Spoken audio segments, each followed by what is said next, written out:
प्यारे बच्चों, आप सभी को मेरा प्यार भरा नमस्कार। आइए आज हम व्याकरण सरोवर भाग 8 का अध्ययन करते हैं। आइए आज हम विराम चिन्ह का अध्ययन करते हैं।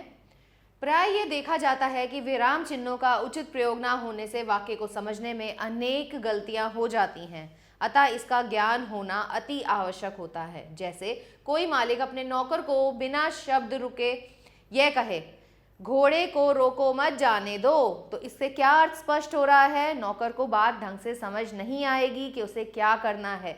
इसके दो अर्थ निकल रहे हैं। जैसे नौकर इस वाक्य का अर्थ अपनी इच्छा अनुसार ले सकता है, घोड़ों को रोको मत जाने दो। दूसरी ओर वह यह अर्थ भी निकाल सकता है कि घोड़ों को रोको मत जाने दो।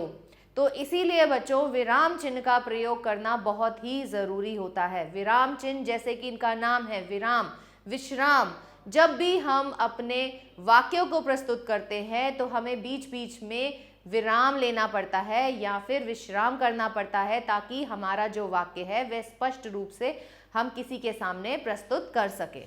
मन के भावों को दूसरे पर भली प्रकार से प्रकट करने के लिए विराम चिन्हों का प्रयोग का ज्ञान नितांत आवश्यक होता है। इन विराम चिन्हों द्वारा भाव की स्पष्टता को में पर्याप्त सहायता मिलती है।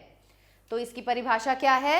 बोलते या लिखते समय हमें जगह जगह रुकना या विश्राम करना पड़ता है। इस रुकावट या विश्राम को ही विराम तथा विराम की प्रवृत्ति को प्रकट करने वाले चिन्हों को हम विराम चिन्ह कहते हैं। तो ऐसे कितने चिन्ह होते हैं? ऐसे बच्चों 14 चिन्ह होते हैं। पहला है पूर्ण विराम, दूसरा है अल्प विराम, अर्ध विराम, उपविराम, विस्मयादि बोधक चिन्ह, प्रश्नवाचक चिन्ह, कोष्ठक, उद्धरण चिन्ह, योजक, निर्देशक, त्रुटिपूरक चिन्ह, लाघव चिन्ह, लोप निर्देशन चिन्ह और समानता सूचक।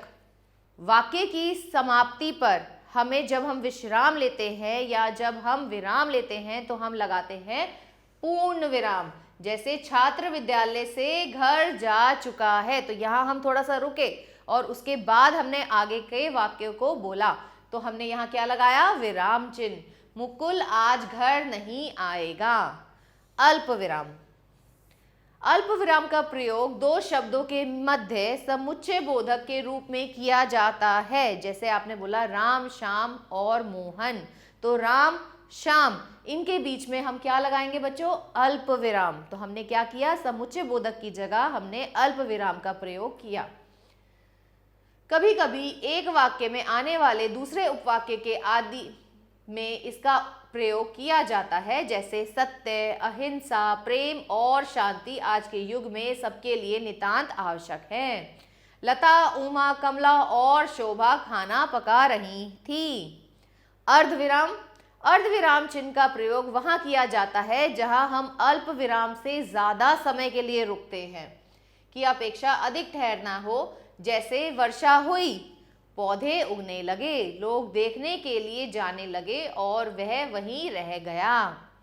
जब उपवाक्य का प्रारंभ परंतु, किंतु, वरन, पर, तो भी, इसलिए आदि शब्दों से होता है तो उससे पहले अर्धविराम का प्रयोग हम करते हैं। जैसे वर्षा हो गई, फिर हम रुके, अर्धविराम लगाया, इसलिए वह विद्यालय नहीं आया।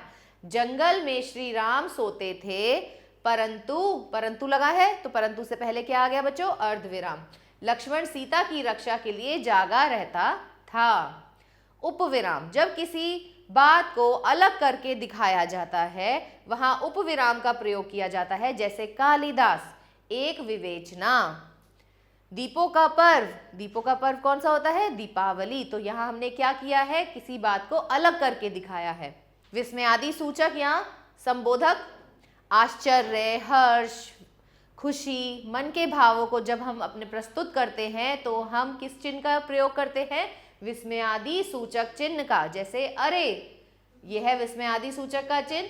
तुम यही हो, लो वह सो गया। हाय राम, मैं तो बर्बाद हो गया। वाह, तेंदुलकर ने कमाल कर दिया। प्रश्नवाचक चिन्ह, तो प्रश्नवाचक चिन्ह का बच्चों प्रयोग कहाँ किया जाता है? जब हम किसी से प्रश्न पूछते हैं या प्रश्न के लिए हम प्रश्नवाचक चिन्ह का प्रयोग करते हैं। प्रश्नवाचक चिन्ह प्रश्न का बोध कराता है और इसका प्रयोग वाक्य के अंत में किया जाता है। जैसे वह विद्यालय कब जाएगा, तो हम क्या कर रहे हैं, हम प्रश्न पूछ रहे हैं, इसीलिए हम प्रश्नवाचक चिन्ह का प्रयोग करेंगे। क्या तुम्हारे पिताजी शिक्षक है, यहाँ पर भी प्रश्न ही पूछा जा रहा है, इसलिए वाक्य के अंत में हमने प्रश्न सूचक चिन्ह का प्रयोग किया है। कोष्टक, वाक्य में आए किसी पद विशेष को भली भांति स्पष्ट करने के लिए कोष्टक चिन्ह का प्रयोग किया जाता है। जैसे राष्ट्रपिता, तो राष्ट्रपिता कौन है, महात्मा गांधी। तो यहाँ हमने क्या स्पष्ट किया है कि राष्ट्रपिता की उपाधि किसे मिली है, महात्मा गांधी को। तो महात्मा गांधी हमने कोष्टक में लिखा। सत्य और अहिंसा के उपासक थे। अहर्निश, दिन रात अध्ययन से सफलता की प्राप्ति होती है। तो यहाँ हमने इसका उत्तर लिखा है कि क्या मतलब होता है इसका, और उसे हमने कोष्टक में लिखा है। धर्मराज, धर्मराज किसको उपाधि दी गई है, युधिष्ठिर को, इसीलिए युधिष्ठिर हमने कोष्टक में लिखे हैं। सत्य और धर्म के रक्षक थे। दूसरे की उक्ति को ज्यों के त्यों जब हम प्रस्तुत करते हैं तो हम उद्धरण चिन्ह का प्रयोग करते हैं। जैसे सुभाष चंद्र बोस ने कहा था, तुम मुझे खून दो मैं तुम्हें आज़ादी दूंगा। तो ये शब्द उन्होंने जो कहे थे वो हमने बिल्कुल वैसे के वैसे ही लिखे हैं या बोले हैं। तो हमने कौन सा चिन्ह का प्रयोग किया, उद्धरण चिन्ह का। तिलक जी ने कहा था, स्वतंत्रता मेरा जन्म सिद्ध अधिकार है। नव भारत टाइम्स एक हिंदी दैनिक समाचार पत्र है। शकुंतलम कालिदास का प्रसिद्ध ग्रंथ है। त्रुटि पूरक चिन्ह, त्रुटि पूरक चिन्ह बच्चों हम तब लगाते हैं जब लिखते समय हमारे द्वारा कोई चीज छूट जाती है, तो हम त्रुटि पूरक चिन्ह लगाकर वहां पर उस चीज को लिख सकते हैं। लिखते समय शेष या छूटे अंश को ऊपर लिखकर जिन शब्दों के बीच में वह अंश आना चाहिए उनके बीच के नीचे त्रुटि पूरक लगा दिया जाता है। जैसे यहाँ आप देखे हैं, आप भी हमारे रह गया था लिखने के लिए घर आइए, तो हमने यहाँ पे त्रुटि पूरक चिन्ह लगा के ऊपर लिख दिया हमारे। ऐसे ही तुम इस मकान में कब से रह रहे हो। निर्देशक, किसी बात का उदाहरण या उत्तर देने के लिए तथा किसी उद्धरण या वक्तव्य को उद्धृत करने से पूर्व इस चिन्ह का प्रयोग किया जाता है। तो जैसे हमने किसी की बात को कही या हम बता रहे हैं कि कौन क्या कहना चाह रहा है, तो इसीलिए हम निर्देशक चिन्ह का प्रयोग करते हैं। महावीर स्वामी ने कहा, अहिंसा का पालन करना परम धर्म है। दुर्योधन, मैं पांडवों को सुई की नोक के बराबर भूमि भी नहीं दूंगा। तो दुर्योधन के हमने शब्द बताए हैं कि दुर्योधन क्या कहना चाह रहे हैं, इसीलिए हमने निर्देशक चिन्ह का प्रयोग किया। योजक, योजक चिन्ह का प्रयोग निम्नलिखित रूपों में किया जाता है। शब्दों के युगल के मध्य में, जैसे माता पिता, दिन रात, 5-10, 2-4, खाना पीना, उठना बैठना। तो ऐसे युग्म शब्द जो होते हैं उनके बीच में हम योजक चिन्ह का प्रयोग करते हैं। बीच के अर्थ में, जैसे कृष्ण सुदामा मिलन, सर्प नेवला युद्ध, तुलनात्मक सा सी से पूर्व, जैसे गांधी सा, त्यागी पुरुष मिलना असंभव है। तो गांधी और सा के बीच में हमने क्या लगाया है, योजक चिन्ह। लाघव चिन्ह, शब्दों को संक्षिप्त रूप में लिखने के लिए हम लाघव चिन्ह का प्रयोग करते हैं। जैसे पंडित हम पूरा ना लिख के प के साथ में लाघव चिन्ह लगा देते हैं। तो इससे क्या पता चलता है कि हम किसके बारे में बोलना चाह रहे हैं, पंडित के बारे में। ऐसे ही डॉक्टर शब्द पूरा ना लिख के डा लिख के हम लाघव चिन्ह लगा देते हैं, जो क्या प्रस्तुत कर रहा है, डॉक्टर। लोप निर्देशक चिन्ह, कभी कभी वाक्य में कुछ अंश को छोड़ दिया जाता है, छोड़े गए स्थान पर इस चिन्ह का प्रयोग किया जाता है। जैसे दशहरे के उपलक्ष्य पर शोभा यात्रा निकलेगी, उसमें भाग लेने के लिए फिर हम लोप निर्देशक चिन्ह का प्रयोग कर देते हैं। समानता सूचक चिन्ह, जब समानता के भाव को प्रकट करना हो वहां समानता सूचक चिन्ह का प्रयोग किया जाता है। जैसे 10 में 10 जोड़े तो क्या आया, 20, इसीलिए हमने कौन सा चिन्ह का प्रयोग किया, समानता सूचक चिन्ह। तो इस पाठ से हमने क्या जाना, लिखते हुए भावों को स्पष्ट करने के लिए विराम चिन्हों की आवश्यकता होती है। वाक्य की समाप्ति पर पूर्ण विराम का प्रयोग करते हैं।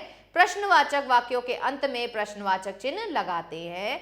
दो वाक्य या शब्दांशों को जोड़ने के लिए योजन चिन्ह का प्रयोग करते हैं। भय, शोक, हर्ष, उल्लास, आश्चर्य आदि भावों को प्रकट करने के लिए हम विस्मय सूचक चिन्ह का प्रयोग करते हैं। आइए इसके प्रश्न देखते हैं। बहुविकल्पीय प्रश्न। सही विकल्प पर सही का निशान लगाइए। कविता का पद पूरा होने पर कौन सा चिन्ह लगाया जाता है? तो उसमें लगाया जाता है पूर्ण विराम। पूरा शब्द ना लिखकर उसका संक्षिप्त रूप लिखने के लिए कौन सा चिन्ह लगाया जाता है? लाघव चिन्ह। उद्धरण चिन्ह कौन सा है? तो उद्धरण चिन्ह पहला है। हर्ष का भाव प्रकट करने के लिए कौन सा चिन्ह प्रयोग किया जाता है? तो वो है विस्मयादि बोधक चिन्ह। निम्नलिखित नामों के सामने विराम चिन्ह बनाइए। कोष्टक। कोष्टक को आप कैसे प्रस्तुत करते हैं? इस तरीके से। अर्धविराम। अर्धविराम हम इस तरीके से प्रस्तुत करेंगे। लाघव चिन्ह के लिए हम इस चिन्ह का प्रयोग करेंगे। प्रश्नवाचक चिन्ह ये है। त्रुटि पूरक चिन्ह, पूर्ण विराम, ये तो सभी को पता है। रिक्त स्थान भरिए। किसी शब्द का संक्षिप्त रूप लिखते समय कौन सा चिन्ह लेते हैं? लाघव चिन्ह। प्रश्न पूछने के लिए प्रश्नवाचक चिन्ह।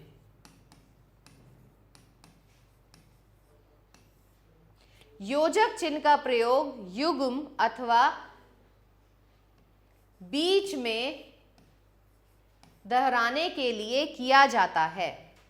चिन्ह को विस्मयादि सूचक भी कहा जाता है।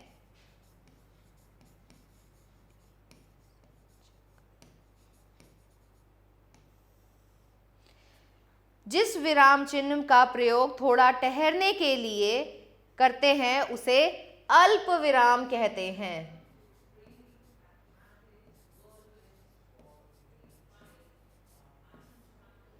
आशा करती हूँ आपको यह पाठ अच्छे से समझ आया होगा। मिलते हैं अगले पाठ में, तब तक के लिए आभार।